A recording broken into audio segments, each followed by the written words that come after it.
بسم اللہ الرحمن الرحیم رب اشرح لی صدری ویسر لی امری واحلل عقدۃ من لسانی یفقہوا قولی نحمد و نصلی علی رسول الکریم اما بعد۔ بزرگان محترم، میرے عزیز دوستوں اور میرے معزز ویورز، موضوعاً صورتیں ہماری چل رہی تھی تو سورہ فلق کی تفسیر آپ سن چکے۔ آج سورہ ناس کی تلاوت کرتے ہیں اور اس کی تشریح بھی آپ کو بتاتا ہوں۔ سورہ ناس مکی ہے، یعنی مکہ میں نازل ہوئی اور اس میں 6 آیتیں ہیں۔ مکی صورتیں جیسے کہ آپ لوگوں کو بتا چکا ہوں کہ جو صورت ہجرت سے پہلے نازل ہوئی ہے اسے مکی کہا جاتا ہے، اور جو صورت آقا کے ہجرت کے بعد نازل ہوئی اسے مدنی کہا جاتا ہے۔ اس میں 6 آیتیں ہیں۔ بسم اللہ الرحمن الرحیم، شروع کرتا ہوں اللہ کے نام سے جو بڑا مہربان نہایت رحم والا ہے۔ قل اعوذ برب الناس، آپ کہہ دیجئے کہ میں لوگوں کے رب کی پناہ میں آتا ہوں۔ ملک الناس، لوگوں کے مالک کی، بادشاہ کی۔ الہ الناس، لوگوں کے معبود کی پناہ میں۔ من شر الوسواس، من شر الوسواس الخناس، وسوسہ ڈالنے والے، پیچھے ہٹ جانے والے کے شر سے۔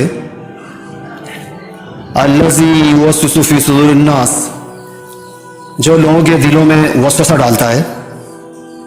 من الجنۃ والناس، خواہ وہ جنوں میں سے ہو یا انسان میں سے۔ صدق اللہ العظیم۔ اب اس کی تشریح ملاحظہ فرمائیں۔ قل اعوذ برب الناس، نبی جی آپ کہہ دیجئے کہ میں لوگوں کے رب کی پناہ میں آتا ہوں۔ رب پروردگار کا مطلب ہے جو شروع سے ہی، جب انسان ابھی ماں کے پیٹ میں ہی ہوتا ہے، اس کی تدبیر و اصلاح کرتا ہے، اس کی پرورش کرتا ہے یہاں تک کہ وہ عاقل بالغ ہو جاتا ہے۔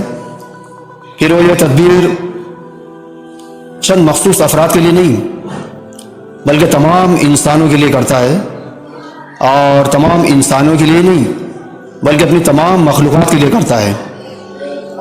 یہاں صرف انسانوں کا ذکر انسان کے اس شرف و فضل کے اظہار کے لیے ہے جو تمام مخلوقات پر اس کو حاصل ہے۔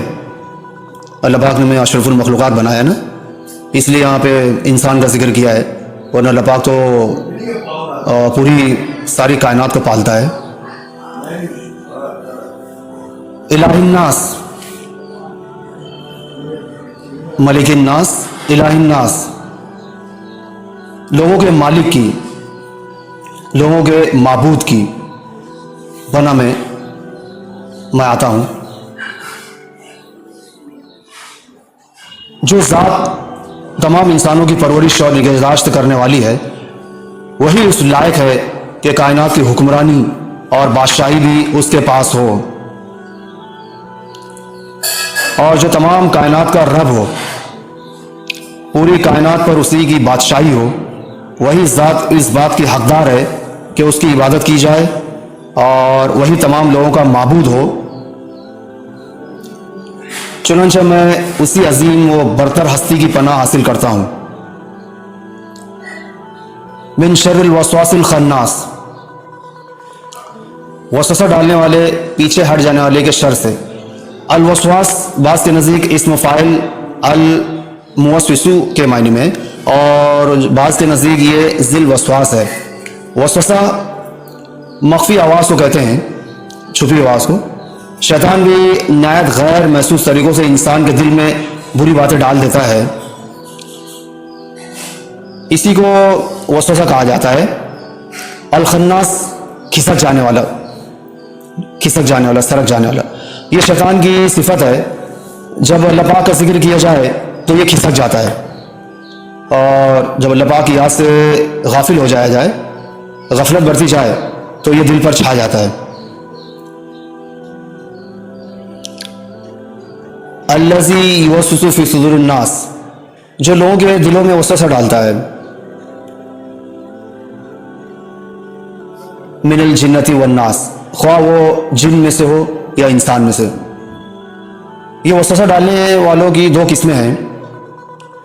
شیاطین الجن کو تو اللہ پاک نے انسانوں کو گمراہ کرنے کی طاقت دی ہے، جو جنات ہوتے ہیں نا، ان کو اللہ نے طاقت دی، آزادی دی ہے، اور اتنی ڈھیل بھی دی ہے۔ علاوہ ازیں ہر انسان کے ساتھ ایک شیطان اس کا ساتھی ہوتا ہے جو اس کو گمراہ کرتا رہتا ہے۔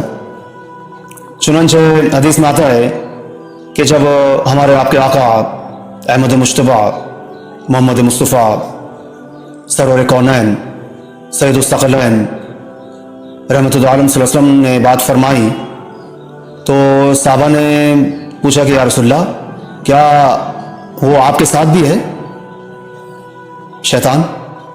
تو آقا نے فرمایا ہاں میرے ساتھ بھی ہے، لیکن اللہ پاک نے اس پر میری مدد فرمائی ہے اور وہ میرا مطیع ہو گیا ہے، وہ مجھے خیر کے علاوہ کسی بات کا حکم نہیں دیتا۔ سبحان اللہ، یہ مسلم شریف کی روایت ہے۔ اسی طرح حدیث میں آتا ہے کہ پیارے آقا اعتکاف فرما تھے کہ آقا کی زوجہ محترمہ امی صفیہ رضی اللہ عنہا آقا سے ملنے کے لیے آئیں۔ رات کا وقت تھا، آقا انہیں چھوڑنے کے لیے ان کے ساتھ گئے۔ راستے میں دو انصاری صحابی وہاں سے گزرے تو آقا نے انہیں بلا کر فرمایا کہ دیکھو یہ میری بیوی صفیہ بنت حیی ہے۔ انہوں نے عرض کیا یا رسول اللہ، آپ کے بارے میں ہم کیا بدگمانی کر سکتے ہیں؟ آپ کے بارے میں ہمیں کیا بدگمانی ہو سکتی تھی؟ آپ کیوں وضاحت پیش کر رہے ہیں؟ تو آقا نے فرمایا یہ تو ٹھیک ہے، لیکن شیطان انسان کی رگوں میں خون کی طرح دوڑتا ہے۔ مجھے خطرہ محسوس ہوا کہ کہیں وہ تمہارے دلوں میں کچھ شک نہ ڈال دے۔ یہ بخاری شریف کی روایت ہے۔ دوسرے شیطان انسانوں میں سے ہوتے ہیں جو ناصح اور مشفق اور ہمدرد کے روپ میں، ناصح کے روپ میں، مشفق کے روپ میں اور ہمدرد بن کے جو ہے انسانوں کو گمراہی کی ترغیب دیتے ہیں۔ بعض کہتے ہیں کہ شیطان جنات کو گمراہ کرتا ہے، بعض کہتے ہیں کہ شیطان جن کو گمراہ کرتا ہے یہ ان کی دو قسمیں ہیں، یعنی شیطان انسانوں کو بھی گمراہ کرتا ہے اور جنات کو بھی گمراہ کرتا ہے۔ صرف انسانوں کا ذکر تغلیب کے طور پر ہے، ورنہ جنات بھی شیطان کے وسوسے سے گمراہ ہونے والوں میں شامل ہیں۔ اور بعض کہتے ہیں کہ جنوں پر بھی قرآن میں رجال کا لفظ بولا گیا ہے، اس لیے وہ بھی ناس کا مصداق ہے۔ تو اللہ پاک ہمیں یہ اس رقیہ کو، اسے دیکھیے اس صورت، یہ معوذتین کو رقیہ بھی کہتے ہیں، تو اللہ پاک ہمیں اس کا استعمال کرنے کی توفیق عطا فرمائے۔ بچوں کو کچھ ہو جاتا ہے، نظر لگ جاتی ہے، نظر بد کا شکار ہو جاتے ہیں، تو ہمیں چاہیے کہ یہ جو جاتے ہیں خصوصاً مائیں بہنیں جاتی ہیں مستورات، چھوچھا والوں کے پاس ٹوپی ڈرامے جو سب پاکھنڈی ہوتے ہیں، پاکھنڈی بابے، تو ان کے پاس نہ جائیں اللہ کے واسطے، اور یہ رقیہ پڑھ کر اپنے بچوں پر دم کریں، اپنے آپ پر بھی دم کریں، روزانہ کا معمول بنائیں۔ کیا کیا پڑھنا ہے امین؟ آیت الکرسی 3 مرتبہ، سورہ اخلاص 3 مرتبہ، سورہ فلق 3 مرتبہ، سورہ ناس 3 مرتبہ۔ یہ پڑھ کر جو ہے اپنے آپ پر دم کریں، اپنے بچوں پر دم کریں، اور یہ معمول بنائیں، صبح شام کا معمول بنائیں۔ انشاءاللہ تعالی کبھی کوئی تکلیف نہیں پہنچے گی، کبھی کوئی مرض جو ہے حملہ نہیں کرے گا انشاءاللہ۔ کوئی ضرورت نہیں ہے بابے کے پاس جانے کی، یہ سب پاکھنڈی ہوتے ہیں۔ جب ہمیں قرآن کریم نے سب کچھ دیا ہے تو ہم کیوں ادھر ادھر جھانکتے ہیں؟ اللہ پاک کہنے سے زیادہ عمل کرنے کی توفیق عطا فرمائے۔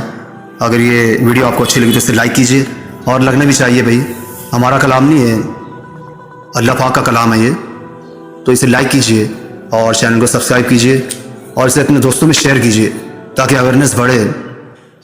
اور خرافات اور بدعات ختم ہوں۔ اللہ پاک میرے ویورز کو بہترین جزائے خیر عطا فرمائے۔ واخر دعوانا الحمدللہ رب العالمین۔